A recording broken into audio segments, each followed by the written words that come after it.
तो तत्कालीन घटना का तत्काल में प्रभाव भी बिल्कुल दिखता है। सर। तो इससे आप ये कंक्लूजन पे इन्फ्रेंस ड्रॉ कर सकते हैं कि अगर मैं इंटरव्यू के दिन ही पेपर नहीं पढ़ के जाता तो शायद मैं सिलेक्ट भी ना होता। इंजीनियर होने के बाद आपने पूरा 360 घूमते हुए आपने एडीपीओ लॉ की पोस्ट ली, माने ऐसा बहुत रेयर ऑफ द रेयरेस्ट देखने मिलता है। और फिर आपने कैसे सोचा कि एडीपीओ ही जाना चाहिए जबकि इंजीनियरिंग छोड़ा आपने? पूरे इंदौर में देखा जाता है जो कल्चर, क्या आपने भी वो कल्चर अपनाया और कैसे उससे आपने पॉजिटिविटी अर्जित की? करंट के जो मुद्दे होते हैं, जो प्रेजेंट में चल रहे इश्यूज होते हैं, इन इश्यूज का इंटरव्यू में क्या रोल रहता है? क्या आपके भी इंटरव्यू में ये इंपॉर्टेंट रोल निभा पाया? जो असफल किसी कारण से हो गए तो उनको फिर से पॉजिटिव कैसे होना चाहिए? क्या उन्हें छोड़ देना चाहिए? अधिकांश बच्चों के मन में आ जाता है कि नहीं, अब तो छोड़ देना चाहिए, तो क्या ऐसा करना सही है? संघर्ष से सफलता की कहानी, स्वयं चयनित अधिकारी की जुबानी। नमस्कार दोस्तों, आप सबका स्वागत है एमपीपीएससी उत्कर्ष में। और आज मेरे सामने उपस्थित हैं हार्दिक राजदेवकर जी। आपको बहुत बहुत शुभकामनाएं। आपका एडीपीओ की पोस्ट पे चयनित हुए हैं आप एमपीपीएससी के माध्यम से। पूरे उत्कर्ष की ओर से आपको बहुत सारी शुभकामनाएं। Thank you very much sir, thank you very much for having me here. बिल्कुल, और कहूंगा मैं आपको पूरे उत्कर्ष की ओर से, मेहनत जब सफलता में बदलती है तब हजारों ख्वाहिशें उड़ान भरती हैं। और आप जैसे ही अधिकारी आने वाले अधिकारियों को बहुत सारी मार्ग दिखाते हैं। और इसी क्रम में मैं आपसे आज बहुत सारे क्वेश्चंस करने वाला हूं जो आने वाले जो भावी अधिकारी उन्हें अधिकारी बनने में बहुत चयन करने वाले हैं, बहुत महत्व देने वाले हैं। हार्दिक जी, सबसे पहला क्वेश्चन मेरा वहीं से है, ग्रास रूट से मैं उठाता हूं कि आप अपने बारे में जरूर बताएं कि आखिरकार जिस एडीपीओ की आपकी पोस्ट में आपका चयन हुआ है, चूंकि ये रेगुलर पोस्ट तो है नहीं जी सर, और आपने कैसे इसके बारे में सोचा और क्या इसका सिलेबस होता है? जी सर, बिल्कुल सही कहा आपने। रेगुलर पोस्ट नहीं है ये, 2021 में आई थी, इसके पहले 15 में आई थी, उसके पहले और 2010 के करीब आई थी। तो पोस्ट के बारे में सर एक ब्रीफ करता हूँ मैं कि इसका नाम, मतलब इसका फुल फॉर्म होता है असिस्टेंट डिस्ट्रिक्ट प्रोसिक्यूशन ऑफिसर। इसको पुलिस प्रोसिक्यूशन ऑफिसर भी बोला जाता है। होम डिपार्टमेंट की पोस्ट है, गजेटेड रैंक की। और मेनली इनका काम होता है कि पुलिस जो एफआईआर और चार्जशीट फाइल करती है उसकी स्क्रूटिनी करते हैं, उसमें अगर कुछ अमेंडमेंट लगता है तो वो सजेस्ट करते हैं, विधि का भी मत दिया जाता है पुलिस को। और सर आप देखेंगे कि क्रिमिनल जस्टिस एडमिनिस्ट्रेशन के 3 इंटीग्रल कोर पार्ट होते हैं। उसमें एक पुलिस होता है, एक प्रोसिक्यूशन होता है, कोर्ट ऑफ लॉ होता है। तो प्रोसिक्यूशन का काम ये भी रहता है कि जो ऑफेंडर है उसको उचित न्याय, मतलब उचित दंड दिया जाए और विक्टिम को उचित न्याय मिले। तो प्रोसिक्यूशन का काम ऑफेंडर को कन्विक्ट कराना है और इसको बैकबोन भी बोला गया सर क्रिमिनल जस्टिस सिस्टम का। और हमारी जो जैसे एडीपीओ जो पोस्ट है, इसकी पावर मेनली डिराइव होती है 24-25 धारा जो है सीआरपीसी की, वहाँ से। और आप देखेंगे कि इसका डायरेक्टोरेट अलग से बना दिया गया है। अच्छा, लोक अभियोजन संचालनालय भोपाल में, मतलब राजधानी में हेडक्वार्टर होता है। तो वहाँ से आप देखेंगे कि जब संचालनालय ने बना मध्य प्रदेश में 1987 में, तो इसकी पावर और बढ़ा दी गई। पुलिस के साथ साथ आप दूसरे विभाग जैसे आबकारी, फॉरेस्ट, नापतोल, इनके भी केसेस को आप देखते हैं। और सर एक और फंक्शन इसका मेन होता है कि जो पुलिस या शासन की तरफ से जो चीफ एग्जामिनेशन होता है न्यायालय में, पहला पक्ष जो चीफ एग्जामिनेशन होता है वो एडीपीओ अधिकारी कराते हैं। चलिए, तो इंटरेस्टिंग कैडर में मानता हूं। बहुत ही अच्छा इंटरेस्टिंग कैडर, और पूरा विश्वास है कि आप सही व्यक्तियों को सही काम करेंगे और सही दिशा में आप आगे बढ़ेंगे। ये जो एडीपीओ की पोस्ट होती है, क्या इसमें नेगेटिव मार्किंग होती है? जी सर, बिल्कुल। जो जैसे एमपीपीएससी इसके एग्जाम कंडक्ट कराता है तो 2 चरणों में इसकी एग्जाम हुई थी। पहली रिटन एग्जाम और सेकेंड लेवल इज इंटरव्यू। तो 150 क्वेश्चन इसमें लगभग आते हैं और +3 आपको करेक्ट करने पे मिलता है और -1 नेगेटिव मार्किंग। और 150 क्वेश्चन में भी स्कीम है कि 100 क्वेश्चन लॉ के जो आपका मेन कोर है वो, और 50 क्वेश्चन जीएस के, जो हमारे सिविल सर्विस का जो जीएस का सिलेबस है एमपीपीएससी का, तो 50 क्वेश्चन उसके रहते हैं सर। अच्छा, जीएस भी आता है जो एमपीपीएससी में जो सामान्य बिल्कुल, जो सर पूरा हमारा जो नॉर्मल जीएस का सिलेबस है 10 यूनिट वाला, सिमिलरली एग्जैक्टली वही कॉपी किया हुआ है। तो 50 क्वेश्चन वहाँ से लिफ्ट होता है। तो जो आपने तैयारी की, क्या इसमें coaching, self study, group studies, जो भंवरकुआं पूरे इंदौर में देखा जाता है जो कल्चर, क्या आपने भी वो कल्चर अपनाया और कैसे उससे आपने पॉजिटिविटी अर्जित की? सर डेफिनेटली कोचिंग का रोल तो काफ़ी लिमिटेड रहा, लेकिन कहीं ना कहीं आपको टेस्ट सीरीज़ वगैरह पे और मॉक इंटरव्यू पे ज़रूरत पड़ती है, क्योंकि आप किसी को मतलब देंगे किसको, अपने आप चेक कैसे करेंगे, आप अपने आप को एसेस कैसे करेंगे। लेकिन ग्रुप स्टडी का सर रोल काफ़ी रहा इसमें, क्योंकि लॉ ऐसा सब्जेक्ट है जो सोसाइटी से लिंक होता है। जी। तो जब तक आप डिस्कस नहीं करेंगे, जैसे आप देखेंगे कि सोसाइटी में कुछ भी घटना हुई है, तो अगर आप, और वो लिंक हो जाती है बट पूरे आपके सिलेबस से, तो आपको कोई ना कोई तो डिस्कस करने के लिए होना चाहिए। तो फॉर्चुनेटली मुझे दोस्त काफ़ी अच्छे मिले और हम लोग खूब डिस्कस करते थे सर, और खूब डिस्कशन से फ़ायदा मिला। तो ग्रुप स्टडी का तो काफ़ी इंपॉर्टेंट रोल था, और इंटरव्यू में भी स्पेशली आप देखेंगे जब इंटरव्यू की प्रिपरेशन का टाइम आया तो ग्रुप स्टडी का रोल तो काफ़ी था। मेरे काफ़ी अच्छे दोस्त थे, हमारा ऐसा था कि हम शाम को पूरा मतलब दिन भर पढ़ लेने के बाद शाम को 2 से 2.5 घंटे हम बैठते थे और डिस्कस करते थे जो भी पढ़ा है, और हमारे जो भी डाउट भी आते थे। आप जैसे देखेंगे कि कुछ ना कुछ टेक्निकल लकुना या लीगल लकुना आपको पढ़ते टाइम ही आ जाता था, तो वो भी हम डिस्कस करके एड्रेस करते थे। तो ग्रुप स्टडी और डिस्कशन का डेफिनेटली मैं मानता हूँ कि किसी भी एग्ज़ाम की प्रिपरेशन में फ़ायदा मिलता है सर। और कह सकते हैं कि आपने इसको सेल्फ स्टडीज के माध्यम से निकाला हुआ है, तो जी सर। आने वाले विद्यार्थी भी यदि किसी कारण से यदि वो नहीं कर पा रहे हैं जी। कोचिंग्स, तो भी निकाला जा सकता है। बिल्कुल 100% ऐसा निकाला जा सकता है। और मेरी पर्सनली अगर आप पूछें क्वेश्चन, तो मेरा इंक्लिनेशन पूरा सेल्फ स्टडी की तरफ ही रहा। लेकिन मैं बच्चों को ये सजेस्ट करूंगा कि वो एक ग्रुप जरूर रखें डिस्कस करने के लिए, और एक प्रेशर रिलीज सेफ्टी वॉल का काम करता है सर। बिल्कुल। अगर आपका एसोसिएशन अच्छा है, आपको मोटिवेट कर रहा है, हाई टेम्परेचर के आपके साथी हैं, तो वो आपको मदद करेंगे पढ़ाई। और यही चीज कोचिंग्स में अधिकांश एक जैसे एक विजन के बच्चे एक जगह पे मिलते हैं। जो कोचिंग जाने का सर एक फ़ायदा मैं मानता हूँ, जैसे उत्कर्ष काफ़ी अच्छा प्लेटफॉर्म है, तो कोचिंग जाने का एक फ़ायदा होता है कि आप यहाँ पे आते हैं रेगुलरली। पहली बात तो आपको डिसिप्लिन मिल जाता है डेली आने का 2 से 2.5 घंटे का, जितनी भी क्लासेस का टाइम है। आप खुद से तो कभी मोटिवेट रहेंगे, कभी डिमोटिवेट रहेंगे, तो कभी कभी ऐसा होता है पढ़ाई नहीं होती है। लेकिन कोचिंग का एक फ़ायदा ये मानता हूँ मैं कि आप रेगुलरली आ तो जाते हो, भले ही आपको पढ़ने का मन नहीं करा, लेकिन आपने कोचिंग में आके पढ़ाई तो कर ली एटलीस्ट। और फिर दूसरा फ़ायदा ये कि आपको लाइक माइंडेड पर्सनालिटी मिलती है। अब सब ने एक ही कोर्स के लिए ज्वाइन किया है, बिल्कुल सब एक ही कोर्स के लिए एस्पायर कर रहे हैं, तो सब साथ में बैठेंगे तो लाइक माइंडेड की फ्रीक्वेंसी मैच होगी और फ़ायदा मिलता है सर उसका। बिल्कुल। जैसे आप MPPSC में आपने ADPO से फाइनल सिलेक्शन हुआ, तो आप इंटरव्यू की प्रिपरेशन में सामाजिक जीवन, जो सोशल लाइफ आप जीते हैं, हम सब जीते हैं, जी। इसका आपको क्या लगता है कि क्या इंपॉर्टेंट रोल रहा है? सर मैं ऐसा मानता हूँ कि सब कुछ सामाजिक का ही रोल है, सोसाइटी का ही रोल है। आप देखेंगे कि बाय एंड लार्ज जो मोटिवेटिंग फैक्टर होता है वो सोसाइटी ही होता है। आप सड़क से गुजर रहे हैं, आपने किसी पीड़ित को देखा या एक्सीडेंट को देखा, तो आपको, मुझे तो ऐसा फील होता था कि मैं इसके लिए क्या कर सकता हूँ। तो सिविल सेवा ज्वाइन करने का या सेवा में आने का भी यही भाव था कि समाज ने ही कहीं ना कहीं सर मोटिवेट किया है। समाज में आप आसपास अगर एक्टिव माइंड या अलाइव माइंड से चेक करें तो आपको इतने सारे मोटिवेटिंग फैक्टर मिल जाएंगे। जैसे एक हमारी मैडम है, तो वो विकलांग कोटे से महिला बाल विकास अधिकारी हैं, तो उन्होंने चयन लिया और आज सीनियर पोस्ट पे, तो आप देखिए उसमें शिक्षा का कितना महत्व है, और वो आज महिलाओं को सशक्त कर रही हैं। बिल्कुल सही। तो उन्होंने भी कहीं ना, वो जैसे बताती है कि उनके घर में कोई सर्विस में था, तो उन्होंने भी कहीं ना कहीं सोसाइटी से ऑब्जर्व किया। मेरे पिताजी भी सेवा में, तो मैंने भी उनके कार्य प्रणाली और पुलिस प्रशासन को देखा है, तो सेवा को देखा है, तो कहीं ना कहीं सोसाइटी ही सर मैं मानता हूँ। जी सर, और सोसाइटी मेरा सब्जेक्ट भी रहा है, तो काफ़ी इंटरेस्ट वहीं से शुरू होके वहीं पर मिलना है, उन्हीं के साथ रहना है, उन्हीं के बीच काम करना है। Ultimately we have to serve to the society सब बाय एंड लार्ज, तो वो भी मैं मानता हूँ। मैं बताना चाहूँगा कि हार्दिक जी इन बैकग्राउंड से इंजीनियरिंग है, और हार्दिक जी बहुत मेरे अंदर भी क्यूरियोसिटी हमेशा से आपसे रही, जब से मैंने आपके बारे में सुना कि हार्दिक सर इंजीनियर हैं, और इंजीनियर होने के बाद आपने पूरा 360 घूमते हुए आपने ADPO लॉ की पोस्ट ली। मैंने ऐसा बहुत रेयर ऑफ द रेयरेस्ट देखने मिलता है। और फिर आपने कैसे सोचा कि ADPO ही जाना चाहिए जबकि इंजीनियरिंग छोड़ा आपने? सर ये बहुत मतलब इतना क्वेश्चन ऐसा है कि मुझे हर जगह पूछा गया, ये मॉक इंटरव्यूज़ में भी पूछा गया और फाइनल इंटरव्यू में भी पूछा गया, और पूछना भी चाहिए क्योंकि सही में पोल्स अपार्ट ये फील्ड होती है। तो सर जैसा मैंने आपको बताया, मेरे पिताजी सेवा में है और मुझे था ही कि मैं सिविल्स की तैयारी करूं, तो इंजीनियरिंग एज ए ग्रेजुएशन करने के बाद 12th के बाद ग्रेजुएशन के बाद मैंने सिविल्स की तैयारी करी। तो सिविल्स की तैयारी के दौरान सर मुझे टीचर्स कुछ ऐसे मिले जो लीगल बैकग्राउंड से थे और काफ़ी सीनियर, और उनके नॉलेज से मैं काफ़ी प्रभावित था। शांतनु सर, उनका नाम लेना चाहूँगा मैं, वो सर अभी स्पेशल प्रोसिक्यूटर है NIA में, सेंट्रल गवर्नमेंट में, मिनिस्ट्री ऑफ होम में, तो उनसे काफ़ी प्रभावित था। उनका नॉलेज सर मैं बहुत प्रभावित था। तो जैसे ही फिर मेरी कोचिंग क्लासेस ख़त्म हुई तो मैंने सर लॉ में एडमिशन लिया समय और सुविधा के अनुसार। लॉ में एडमिशन रहा, फिर लॉ मेरा, मतलब आप देखेंगे कि सिविल्स में आधे सब्जेक्ट जैसे पॉलिटी गवर्नेंस हम लोग पढ़ते हैं, पेपर 2 में भी बहुत सारे सब्जेक्ट ऐसे हैं जो मैच होते हैं लॉ से, तो इंटरेस्ट कहीं ना कहीं जागा लॉ में। तो मैंने लॉ में एडमिशन लिया और फिर लॉ सर जब मेरा कंप्लीट जब हुआ 2021 में, तो फॉर्चुनेटली तभी ADPO की एग्ज़ाम आई।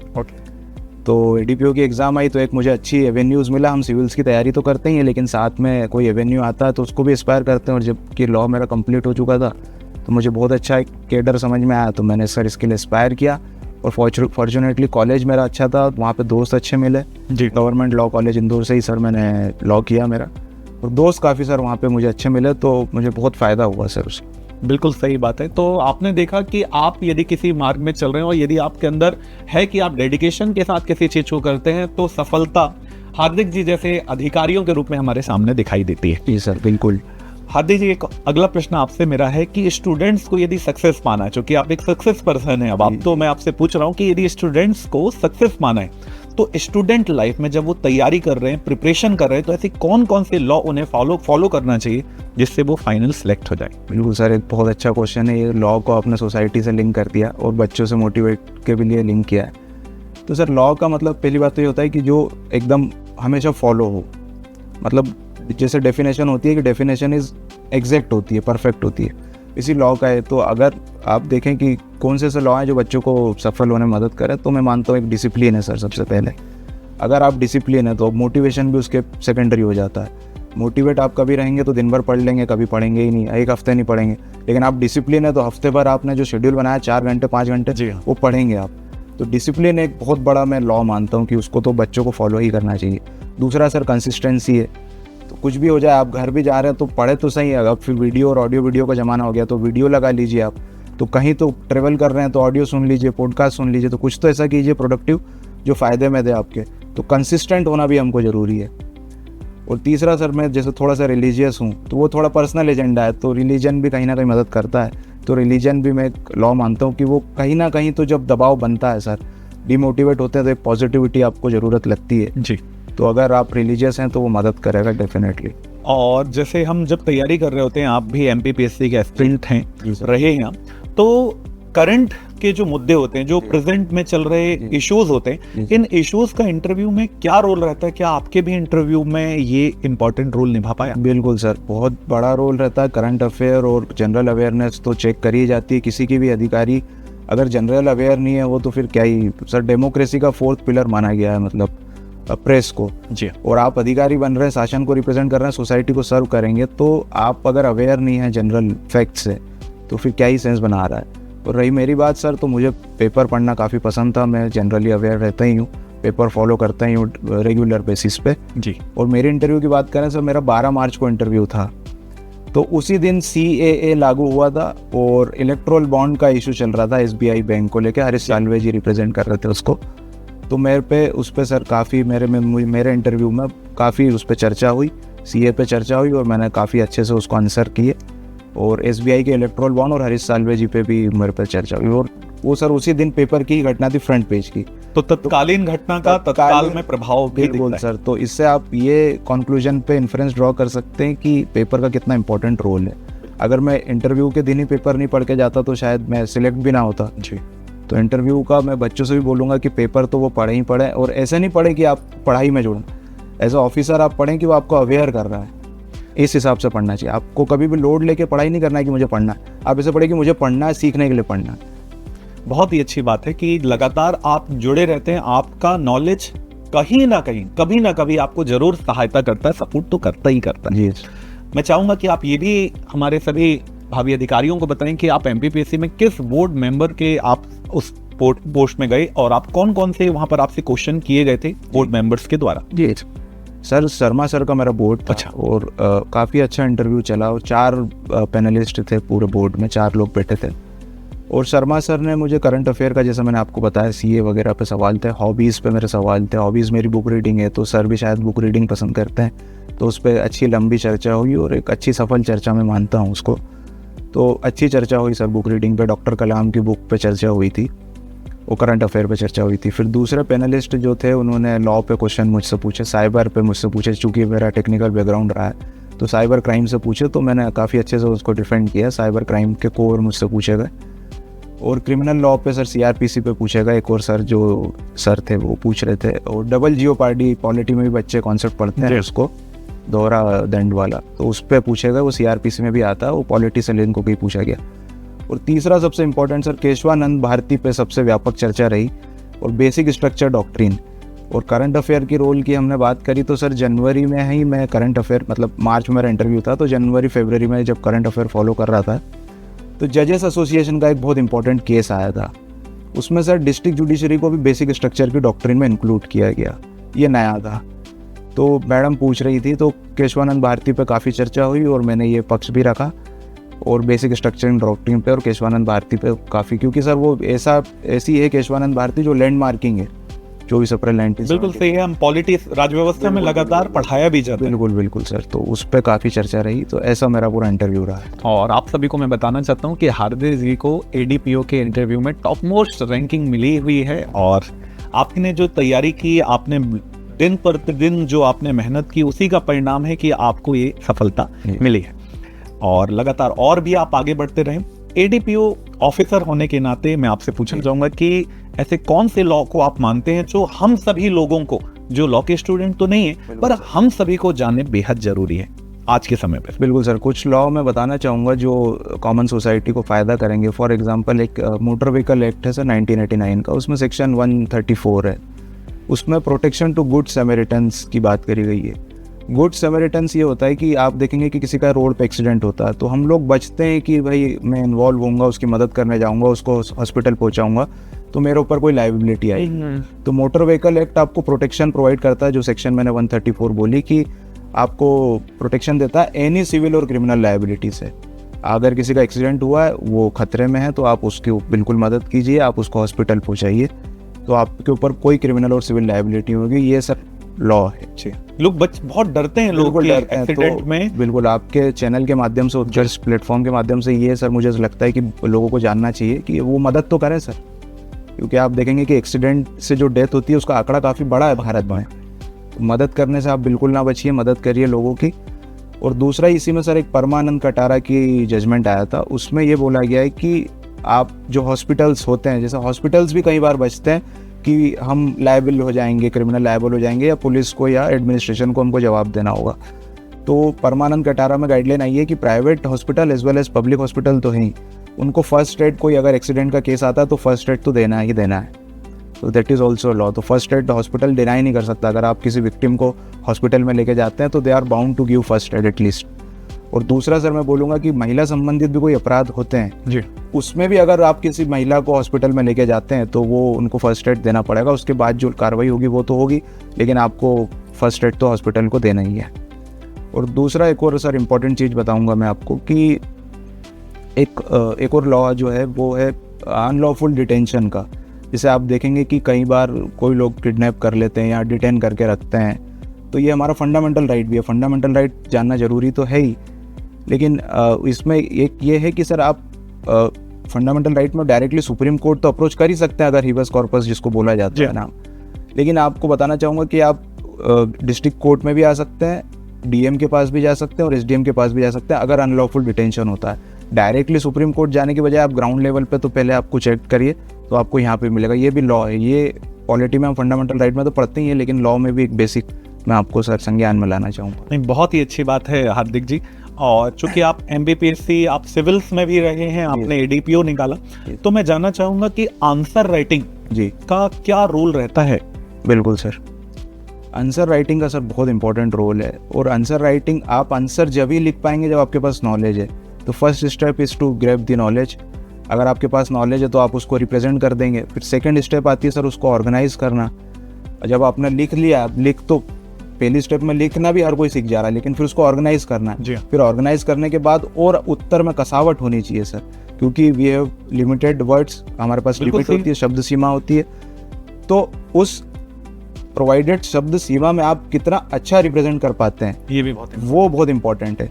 तो बच्चे जब तैयारी शुरू कर रहे हैं वो नॉलेज गेन करें, बिल्कुल करें, और लिखना स्टार्ट करते रहें। और उसको जितना अच्छा हो सकता है, क्योंकि आप देखेंगे कि मेन सी सिविल्स में आप देखेंगे मेन सी डिसाइडिंग फैक्टर होता है। तो जितना अच्छा बच्चा लिख पा रहा है, जितना कसावट उसका जो पूछा है वही हिट दी बुल सही सर एक इडियम होता है, जो आप जो पूछा है वही एड्रेस कर रहे हैं, नॉनसेंस नहीं लिख रहे हैं, तो आपको डेफिनेटली नंबर मिलेंगे, आपका चयन बिल्कुल होगा। और जैसे हम जब प्रीलिम्स की बारी आती है तो प्रीलिम्स में PYQs लगाना, MCQs लगाना, क्या आपके लिए भी इम्पोर्टेंट रहा? बिल्कुल सर, मेरे तो रिटर्न जो जैसे एडीपीओ में तो ऑब्जेक्टिव भी था, तो ऑब्जेक्टिव का तो बहुत इंपॉर्टेंट रोल है। और सर इसमें थोड़ा सा मैं बोलूँगा, जैसे एडीपीओ में नेगेटिव मार्किंग थी, तो आपको बच्चों को मैथमेटिकल कैलकुलेशन थोड़ा करके चलना चाहिए। हम पहले से डिसाइड तो नहीं कर सकते, लेकिन एक प्रूफ रेखा अगर हमारे पास है कि इतने क्वेश्चन सही करूँगा तो मेरा नेट स्कोर इतना होगा। फिर पेपर की डिफिकल्टी पे भी, उस दिन के पेपर की डिफिकल्टी पे भी डिपेंड करता, तो एक कैलकुलेटेड उनको चलना चाहिए। और मैक्स जितना पॉसिबल हो सकता है हम MCQ लगाएं। वो जब आप MCQ लगाते जाते हमारे पास 4 ऑप्शन। सबसे अच्छी बात MCQ में ये होती है कि उत्तर हमारे सामने होता है, अनलाइक आंसर राइटिंग में। आंसर राइटिंग में we have to think critically and then write, but MCQ में उत्तर हमारे सामने। तो जितने ज़्यादा आप MCQ हल करेंगे तो एक इंट्यूशन डेवलप होता है सर। जब आपको कम नॉलेज हो उस प्रश्नों को लेके या लिमिटेड नॉलेज हो, थोड़ा भी नॉलेज है, तो जब आपने इतनी प्रैक्टिस करी होती है तो एक इंट्यूशन की बेसिस पे आप रिस्क ले लेते हैं।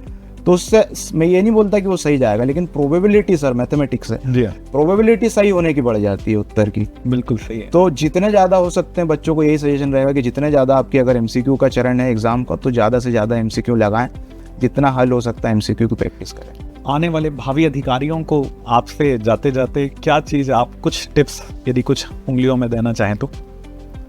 सर मुझे ऐसा लगता है कि अगर आपके ऑनेस्ट एफर्ट्स हैं, जैसे मुझे भी काफ़ी समय लगा प्रिपरेशन में और अंतिम चयन में जब ADPU में हुआ, तो मुझे ऐसा लगता है कि अगर आपके एफर्ट्स ऑनेस्ट हैं तो आपको कहीं ना कहीं ईश्वर जो है रिवॉर्ड देगा।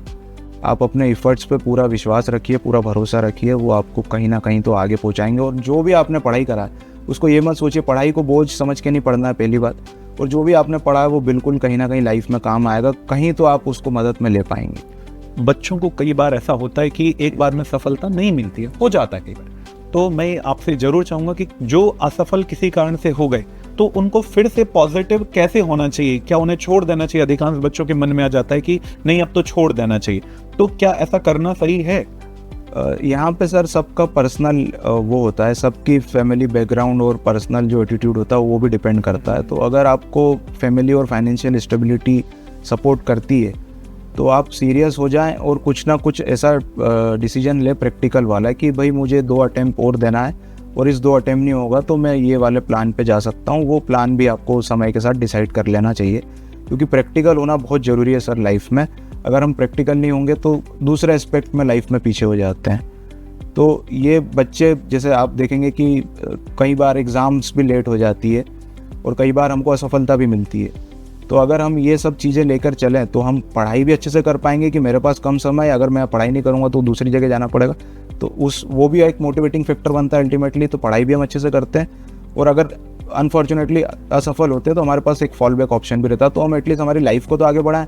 अदरवाइज हम और लाइफ में डिमोटिवेट होते चले जाते हैं, पीछे खींचते चले जाते हैं। बिल्कुल। तो प्रैक्टिकलिटी पे यहाँ पे मैं बच्चों पे बल देना चाहूँगा, और प्रैक्टिकलिटी में वो आपकी कोई अदर डिग्री अगर आप कर रहे हैं तो वो देख सकते हैं। अगर आपका कोई भी ऑप्शन है, आप सिविल्स में एक्सप्लोर कर रहे हैं, आप बिजनेस में जाना चाहते हैं, जो भी आपका ऑप्शन है। बहुत अच्छी बात है। तो भंवर कुआं का भंवर आपको कभी नहीं फंसाएगा यदि आप अपनी वास्तविक हकीकत को समझते हैं और उसको रोज जान रहे हैं तो। बिल्कुल सर।